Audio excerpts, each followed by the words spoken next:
I want to start by telling you what kind of wife I was, because I think it matters. I packed Daniel's work bag every Sunday night, every single Sunday, for 6 years. His laptop, his charger, his protein bars, the ones he liked that were hard to find, his travel umbrella, his meeting notes, printed and paper-clipped by date. I did this because I loved him. I did this because I was, genuinely, the kind of wife who thought that loving someone meant making their life easier in every small way you could. 6 years of Sunday nights, 288 packed bags. On the 289th, I found the phone. It was in the inner zip pocket, the one I never used because Daniel kept his spare cufflinks in there. I was reorganizing, making more room for a new charger. My hand found it before my brain did. A phone, small, older model than his regular one. No case, screen scratched. The kind of phone you buy because you need a phone, not because you want one. I held it for a long time before I turned it over. It wasn't locked. I don't know why it wasn't locked. Maybe he got lazy. Maybe he thought I'd never look there. Maybe, and I've thought about this, maybe some part of him wanted to be found. The screen lit up when I pressed the button. 17 unread messages, all from the same contact, saved as M. Hart. I sat down on the bedroom floor and I read every single one. The messages were not what I expected. I don't know what I expected. Something physical, explicit, easy to categorize. These were not that. These were messages between two people who believed they were in a relationship. Good morning messages. How was your meeting? I made that pasta you like, saving you some. Can't wait to see you Thursday. Are you okay? You seem quiet lately. The kind of messages I used to send Daniel in the first year we were together. The kind you send when you are falling in love and you want the other person to know that you are thinking about them, even when they are not in the room. I scrolled back. The first message was 14 months ago. 14 months. Our 5th wedding anniversary had been 11 months ago. He had taken me to the restaurant where he proposed. He had given me a card that said, 6 years with you and I'd choose you again every single day. He had written that with his own hand, while 14 months of messages sat in a phone in his work bag that I packed every Sunday night. M was not hard to find. The messages mentioned the office enough times that I knew she worked with Daniel. His company had 340 employees. Their LinkedIn page had a team directory. I searched the women in Daniel's department with names beginning with M. There were 4. I eliminated 2 immediately. One had been on maternity leave for the entire period. One was 63 and had been there since before Daniel joined. That left 2. One of them, and I knew this before I clicked her profile, I knew it the way you know things you don't want to know.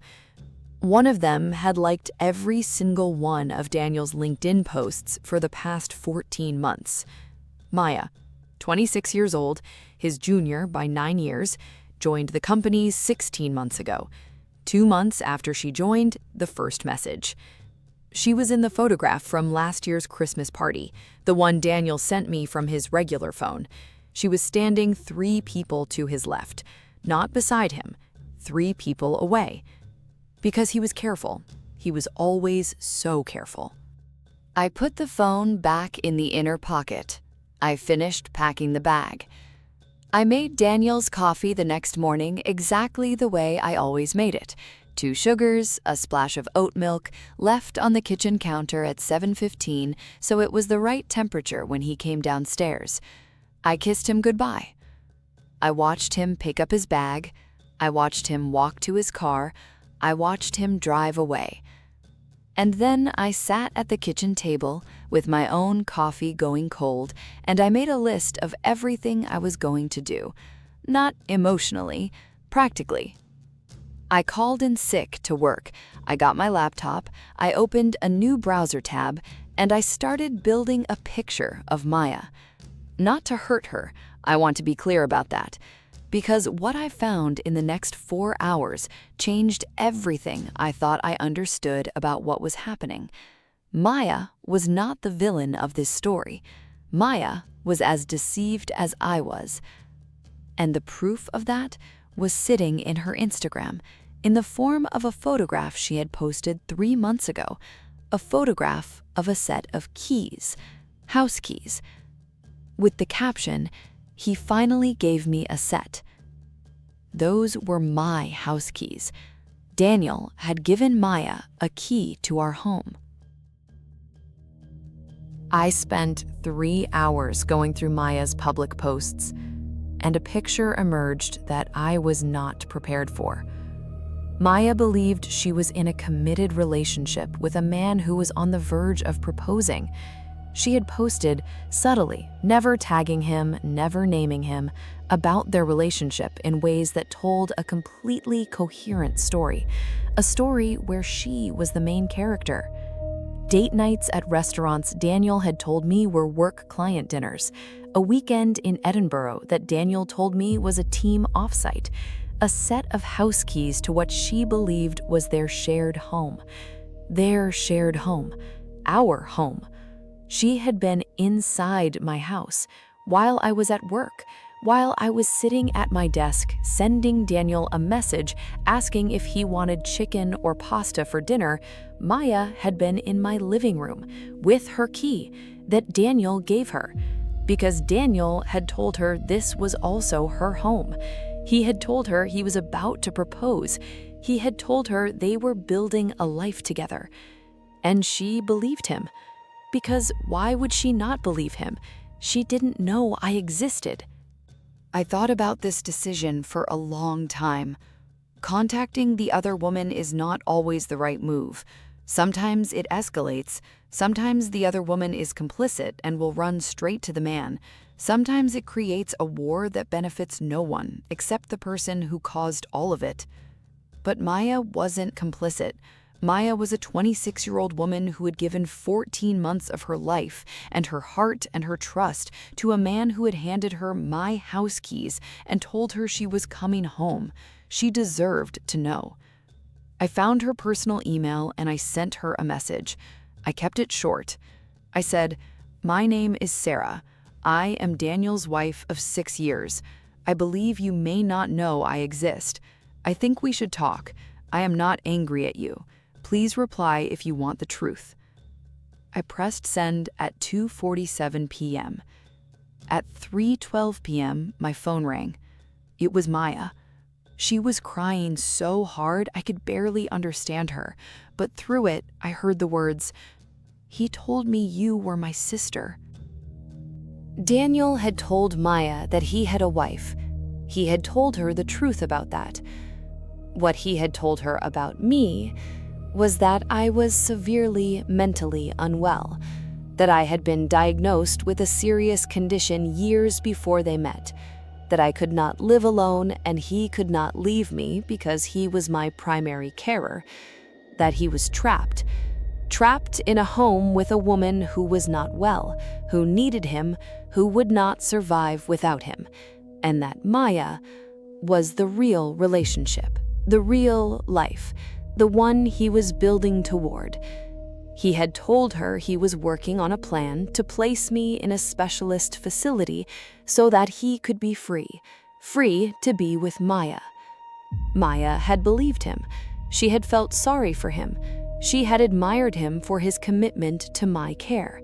She had told her friends she was in love with a man who was sacrificing his own happiness to take care of his unwell wife. I sat with my phone in my hand, and I listened to Maya tell me this, and I felt something I can only describe as a cold, total, absolute clarity.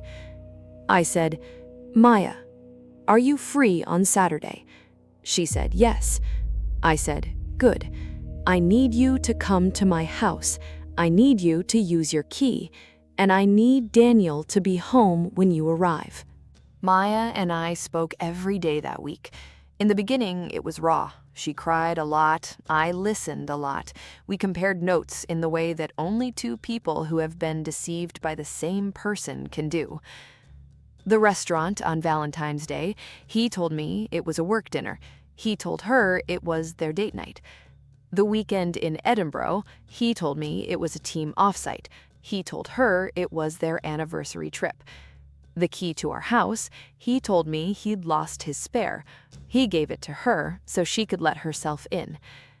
Each piece of information landed like a tile clicking into place in a mosaic neither of us had been able to see clearly until we looked at it together. By Wednesday, Maya had stopped crying. By Thursday, she was angry. By Friday, we had a plan. On Saturday, Daniel was due home from a so-called client golf day, which Maya confirmed he had spent with her until 3 p.m. He would be home by 5. I would be in the kitchen when he arrived. Maya would let herself in with her key at 5:15. I had printed everything. 114 pages, paper-clipped by category. I am, after all, very organized. Daniel arrived home at 4:52. He came through the front door, dropped his golf bag in the hallway I had asked him repeatedly not to leave it in. He called out, "Sir, I'm home. You want tea?" I said, "Yes, please." He came into the kitchen, kissed me on the cheek, smelled of fresh air and that cologne, the one Maya had once described in a post as her favorite smell in the world. He put the kettle on. He talked about the golf, who won, who played badly, a story about someone's shot going into the rough that he found very funny. I watched him. I watched his hands as he made the tea, the same hands that had typed 14 months of messages to a woman who thought she was coming home. I watched his face as he laughed at his own story. I thought, you have absolutely no idea what is about to happen. At 5:13, 2 minutes early, I heard a key in the front door. Maya walked into my kitchen the way someone walks into a room they believe is theirs, confidently, naturally. And then she saw Daniel, and Daniel saw Maya. For approximately 4 seconds, nobody said anything. I watched Daniel's face go through more emotions than I had seen in 6 years of marriage. Confusion, recognition, calculation, then something I can only describe as the look of a man who knows he is finished. He said, "What is?" I said, "Sit down, Daniel." He said, "Sarah." I said, "Sit down." He sat. Maya sat across from him.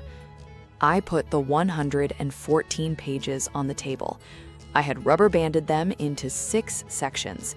Section 1, the messages from the second phone. Section 2, Maya's Instagram posts matched to Daniel's alibis. Section 3, bank statements. Section 4, the Edinburgh hotel booking, double room, 2 guests. Section 5, a photograph Maya had taken in our bedroom, sitting on my side of the bed, our wedding photo visible on the wall behind her. Section 6, a letter from me to both of them. I said, 14 months, Daniel. 289 Sunday nights. And then I sat down too, because I wasn't finished. I had one more thing to show him. Something I had found that morning, something that changed everything. Again. On Saturday morning, while Daniel was still asleep, I had done one final check of his things.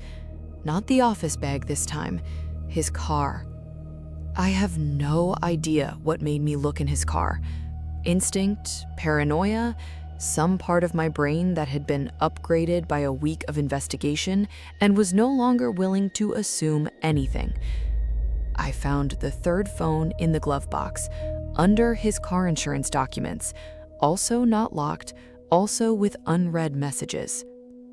This contact was saved differently, not a letter and a heart, a name, a full first name, a name I recognized immediately, a name that made me sit in the driver's seat of my husband's car in my own driveway at 8 a.m. and feel the ground shift beneath me in a way that even the first phone hadn't managed, because the first phone had introduced me to a stranger. This phone introduced me to someone I saw every Tuesday and Thursday at work, someone I had lunch with, someone who had sat across from me 4 days ago and asked, "How is Daniel?" Rachel. Rachel had known about Maya. The messages made that clear. She and Daniel had discussed Maya, Daniel describing her as a complication, something he was managing, a situation he was working on resolving. Rachel found this amusing. The messages showed that clearly too. What Rachel did not know about, or what the messages suggested she did not know about, was me, his wife. But I kept reading, and 3 months back I found a message that made me question even that. Rachel had written, "Does she know about the other one?" Daniel had written, "Which one?" Rachel had replied with a laughing emoji. Daniel had replied with a laughing emoji. Which one? Not which situation. Which one? As though I were simply an entry in a list, as though the question of whether I knew was interchangeable with whether Maya knew. As though we were equivalent. Because to Daniel, we were. I placed the third phone on the table, next to the 114 pages. I said, "I found this morning." Daniel looked at the phone. Daniel looked at me. Daniel looked at Maya. Maya said, "What is that?" I said, "That is a third phone." The silence in my kitchen was extraordinary. Maya looked at Daniel. She said, "How many?" Daniel said nothing. She said, "Daniel, how many women?" He said, "It's not." She said, "How many women?" The way Maya said that, quiet, absolute, the voice of someone who has just had every remaining illusion removed in one sentence, I recognized that voice. I had used it a week ago, sitting on my bedroom floor with an unlocked phone in my hand. I pushed the third phone across the table. I said, "Her name is Rachel. She works with me. She has known about you, Maya. She did not know, or says she didn't know, about me." Daniel put his face in his hands, and I thought, 6 years, 289 bags, and this is the man I packed them for. Daniel cried. A lot, for a long time, in my kitchen. I made Maya a cup of tea. We sat at the kitchen table and we let him cry. And we did not comfort him because we had decided that together in advance. After about 20 minutes, I said, "You need to leave now, Daniel. I've contacted a solicitor. The paperwork will reach you at your parents' address. I assume you'll be going there. I need you to leave your key on the counter." He left his key on the counter. He picked up his golf bag from the hallway. He said, "Sarah, I am so..." I said, "I know. Goodbye, Daniel." The divorce took 11 months. He did not contest anything. I think the 114 pages had something to do with that. Maya and I have stayed in touch. This is the part people find strangest when I tell this story. But Maya she is a good person who was deceived by a skilled liar in exactly the same way I was. The only difference between us is a marriage certificate. We get coffee sometimes. We don't talk about Daniel. We talk about other things. It turns out we have quite a lot in common, which makes sense, I suppose. He had a type. People ask me if I'm angry, and the honest answer is not anymore. I was, for a long time, but anger at Daniel felt like spending my own energy on someone who had already taken enough of it. What I feel now is mostly clarity. I know things about myself that I didn't know before. I know I am more resilient than I thought. I know that the instinct I had, that quiet, persistent feeling that something was not quite right, had been right the whole time.